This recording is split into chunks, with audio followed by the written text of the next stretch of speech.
La siguiente herramienta que vamos a analizar es la tabla dinámica.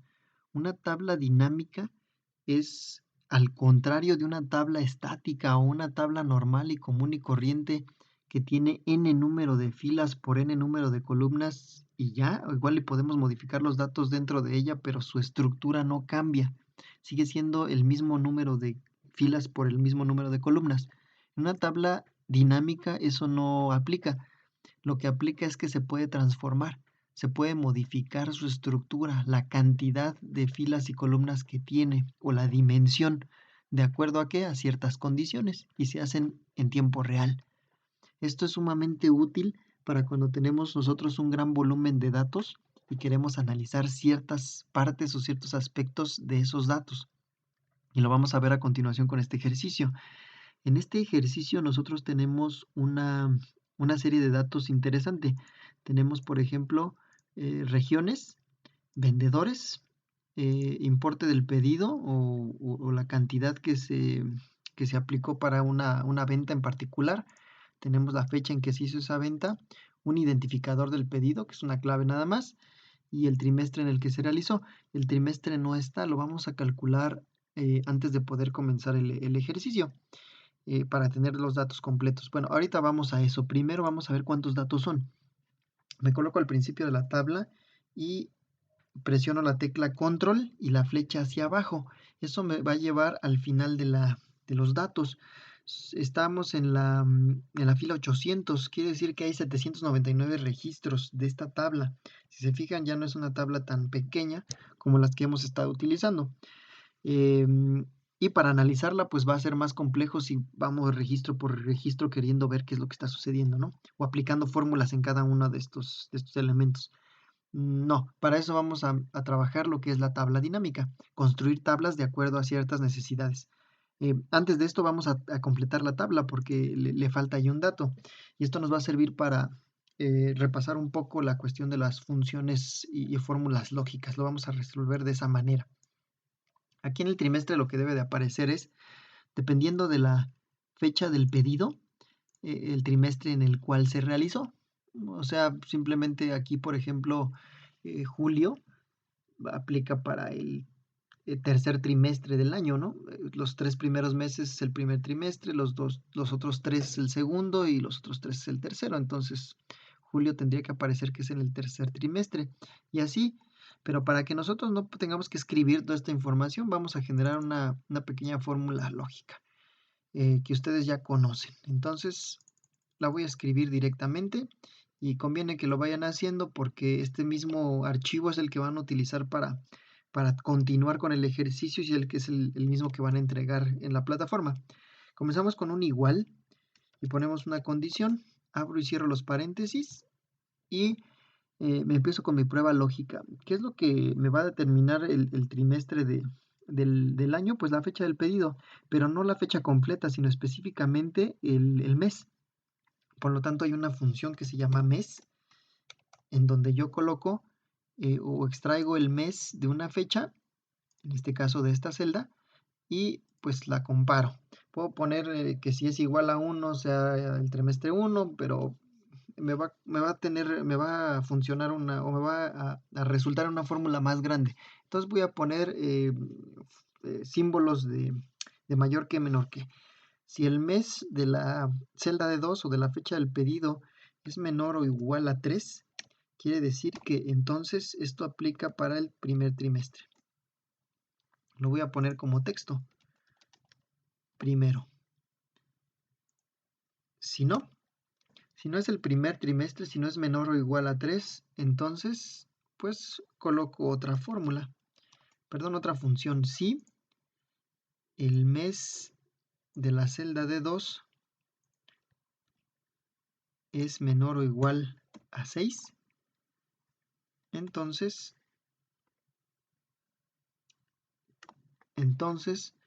le tocaría el segundo trimestre. Si no, si el mes de la celda de 2 es menor o igual a 9, entonces le toca el tercero.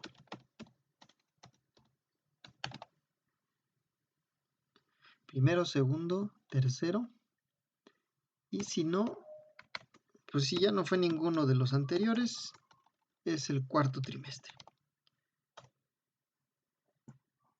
Bien, voy a reducir el tamaño de la celda para que no se haga tan grande. Ahí está. Esto es el tercer trimestre y ya nada más yo arrastro la fórmula. Aquí puedo arrastrar los 799 lugares, pero me voy a cansar. Mejor me coloco directamente sobre la herramienta de relleno y doy doble clic. Con eso me va a buscar Excel hasta el límite de la tabla. Doble clic y ahí está, aplicó la fórmula para todos los datos. Cuarto trimestre, primero y ahí está. Esto nada más es a forma de repaso para que tengamos nosotros los datos completos, ¿no? Porque no estaban completos. Ahí está. Bien, ahora sí regresamos a la tabla dinámica, ya que tenemos todos los datos. Bien, para aplicar la tabla dinámica nosotros necesitamos debemos tener una necesidad de datos para poderla solucionar. Esto está en la hoja 2. Aquí en la hoja 2 tenemos listas una serie de instrucciones. Las instrucciones pues me van a decir o me van a guiar para lo que yo quiero realizar. Por ejemplo, vamos al número 1. Necesito saber cuáles son las ventas totales por región. Me voy a los datos y creo mi tabla dinámica. Me coloco en cualquier parte de la tabla y me voy a insertar. Etiqueta insertar y busco tabla dinámica. Le doy clic y me aparecen unos parámetros. Seleccione los datos que desea analizar. Seleccione una tabla o rango. Es esta tabla. Como yo estaba colocado dentro de ella, automáticamente me da el rango de la celda A1 a la celda F800. No tengo que mover nada. Elija dónde desea colocar el informe de tabla dinámica. En una nueva hoja de cálculo, que agregue una, o en una hoja de cálculo existente, alguna de estas. Vamos a decirle que agregue una nueva hoja de cálculo. O sea, no movemos nada. Aceptar. Me va a crear la hoja 1 porque no existía y me va a generar aquí la tabla dinámica, aunque no tiene datos todavía. Me va a agregar herramientas de tabla dinámica, análisis y diseño, que tiene diferentes parámetros, y me va a habilitar esto que dice campos de tabla dinámica. Yo voy a trabajar directamente con esto de aquí. No me interesa el formato, no me interesa más que la información que yo quiero trabajar. Y lo puedo trabajar directamente desde aquí.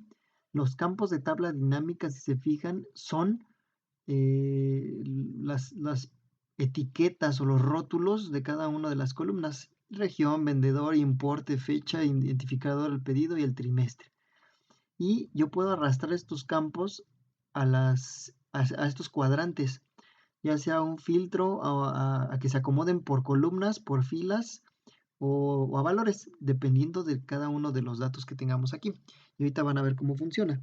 Regreso a la hoja 2 y me dice ventas totales por región. Entonces, directamente desde aquí me voy a región. Le doy clic para que me habilite la región o la ponga en el resumen de tabla dinámica. Y aquí me va a construir una tabla dependiendo de lo que yo vaya especificando acá. Si se fijan, me pone Estados Unidos y Reino Unido. Si nos vamos a los datos, todos estos 799 registros solamente hay Estados Unidos y Reino Unido. Ya me lo coloco aquí. Perfecto. ¿Qué me falta? Por región. Ventas totales por región. Ok, ya está la región. Me faltan las ventas. Eso de las ventas, ¿en dónde está? Lo tenemos directamente en el importe del pedido. El importe es lo que me determina a mí el monto de ventas. No hay otro dato. Es ese. Entonces, coloco, selecciono o le doy clic, importe del pedido. Y ya quedó. Si se fijan, de los 799 registros, ya los tengo agrupados por región y ya me dice cuánto es la sumatoria de esos datos y no los tuve ni que ordenar. Simplemente la tabla dinámica extrajo los datos y los acomodó aquí de manera que sea muy fácil visualizarlos. Inclusive yo pudiera cambiar esto a formato de moneda para que sea más fácil leer. En Estados Unidos tenemos 30 millones, en el Reino Unido 14 millones y el total general 44 millones. La lectura o es más fácil de leer la información porque ya tenemos todo listo. Ahora, como es una tabla dinámica, si yo quito elementos, desaparecen y si los vuelvo a poner, vuelven a aparecer. Se está trabajando directamente sobre la memoria. No estamos modificando esta tabla. Esta tabla no se mueve para nada. Simplemente se crea aquí una tabla especial que cambia de acuerdo a lo que nosotros estemos seleccionando. Por eso la utilidad de la tabla dinámica. Como esto se va a borrar, si yo quisiera guardarlo, pues lo tengo que copiar. Lo voy a copiar a la hoja 3, por ejemplo. Le voy a poner que este es el resultado del número 1. Lo hice mal nuevamente. Copiar y pegar. Ahí está. Cuando salen los gatitos quiere decir que no ocupo la información. Simplemente modifico el ancho de la columna para que se alcancen a ver. Si se fijan es una tabla dinámica lo que estoy pegando. Bien. Número 2. ¿Ven la utilidad de la tabla dinámica? De todos estos datos simplemente doy unos cuantos clics aquí y ya tengo mi resumen. Es muy útil en el mundo productivo laboral este tipo de herramienta, por lo tanto deben de aprender a utilizarla. Y es muy sencillo de utilizar.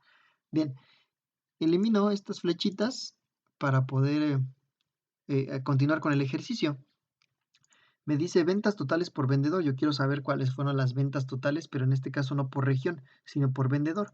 ¿Qué es lo que tengo que hacer? Fácil. Selecciono vendedor y selecciono importe del pedido. Ahí está su resumen. ¿Quieren saber cuánto vendió Buchanan? Aquí está. ¿Cuánto vendió King? Aquí está. ¿Cuánto vendió Suyama? Aquí está. ¿Y cuánto vendieron en total? Los mismos 44 millones que se vendieron por región. ¿Están de acuerdo? Perfecto. Lo copio y lo pego acá en la hoja 3. Perfecto. Vamos al número 3. Elimino mi resumen de tabla dinámica y continúo con el número 3. Promedio de ventas por región para el vendedor Peacock. Promedio de ventas por región para el vendedor Peacock. Va. Ventas por región, por vendedor y el importe. Va. Esto es lo que necesito. Región, vendedor, importe. Está región, están los vendedores, está el importe. Pero me dice aquí que es solamente, por región no hay problema, las dos regiones, Estados Unidos, pero me dice que solamente quiero al vendedor Peacock. Entonces, para eso me voy a vendedor y le doy clic aquí, en esta flechita. Y eso me va a mandar esta herramienta que ya conocen. Aquí yo puedo filtrar. Y como no tengo tantos vendedores, pues quito todos y pongo el que me interesa, que es Peacock. Y le doy aceptar. Con esto ya me está diciendo cuál es la venta por cada uno por este vendedor en cada una de las regiones. Pero todavía hay otra cosa. Dice que es promedio de ventas y aquí nos está mandando sumatoria. Hay que cambiar eso en los parámetros. ¿Cómo lo hago? Me voy acá a valores y aquí dice suma de importe de pedido. Siempre por default me manda la suma de importe del pedido. Si yo quiero el promedio, tengo que cambiarlo aquí. Le doy clic y le pongo en configuración de campo de valor. Y aquí me manda a resumir el campo según la función que queramos, algo similar al pivote que usábamos en los subtotales. Entonces, en lugar de suma, pongo promedio. Le doy a aceptar y aquí está. El promedio de ventas para Peacock en Estados Unidos es de 55,000 y el promedio de ventas para Reino Unido es de 187,000. Y ya dependiendo de eso, yo puedo tomar mis decisiones o analizar estos datos. Seguramente, no sé qué se venda ni siquiera, pero a lo mejor hay mayor posibilidad de vender en el Reino Unido o este vendedor se la pasa más tiempo en el Reino Unido y por lo tanto vende más allá. No lo sabemos, pero pues nos empapamos del contexto y podemos hacer nuestra toma de decisiones. Bien, ¿qué hago para regresar a la normalidad? Primero lo guardo. Selecciono esto, lo copio, lo pego en la hoja 3. Ahí está. Y vamos al 4. Bien. Así, para regresar a la normalidad, entonces elimino esto, región, vendedor, importe del pedido y si se fijan el filtro se queda. Aquí hay un icono de filtro para vendedor. Eso tengo que asegurarme que también se va. Borrar filtro de vendedor. Quede todo limpio para poder continuar con el ejercicio. Si no, pues ya queda ese filtro y ya nada más me va a mandar el puro vendedor Peacock. Ventas promedio por trimestre y por región. Ok, ventas promedio por trimestre y región. Seleccionamos trimestre primero, que es lo primero que me pide, luego región y luego el importe del pedido. Ahora me dice promedio, entonces en vez de suma es el promedio. Configuración de campo de valor, promedio, aceptamos. Y ahí está nuestro resumen. Me aparece en orden alfabético, cuarto, primero, segundo, tercero, pero eso no tiene ningún problema. Y luego las diferentes regiones. Ahora, algo importante es que también puedo moverme por estos cuadrantes. Por ejemplo, si yo no quisiera que aparecieran primero los trimestres, sino que aparezcan primero el resumen por región, cambio estos de lugar. Región va para arriba. Ahí está. Región primero y luego los trimestres. Y así se hace el resumen y se hace en tiempo real. Voy a dejarlo como estaba. Y también yo puedo hacer este resumen que no se vea en filas, sino que se vea en columnas. Por ejemplo, mando trimestre para acá. Y aquí tengo el trimestre en columnas y las regiones en filas. Y así se vería el resumen. Probablemente a ustedes les guste más cómo se vea la tabla de forma horizontal o vertical, o en este caso con estos parámetros o no. Ya será cuestión de ustedes, pero al final son los mismos datos. Igual región la puedo mandar para acá y que se vea todo completamente en columnas, como esto. A mí la verdad no me gusta cómo se ve esto, pero cada quien. Ahí está la opción y al final los datos son exactamente los mismos. No están cambiando las cantidades, son iguales. Aunque para mi gusto esto se lee más fácil. Lo voy a copiar y lo voy a pegar como resumen. Bien, ustedes van a hacer los ejercicios que siguen, del 5 al 8.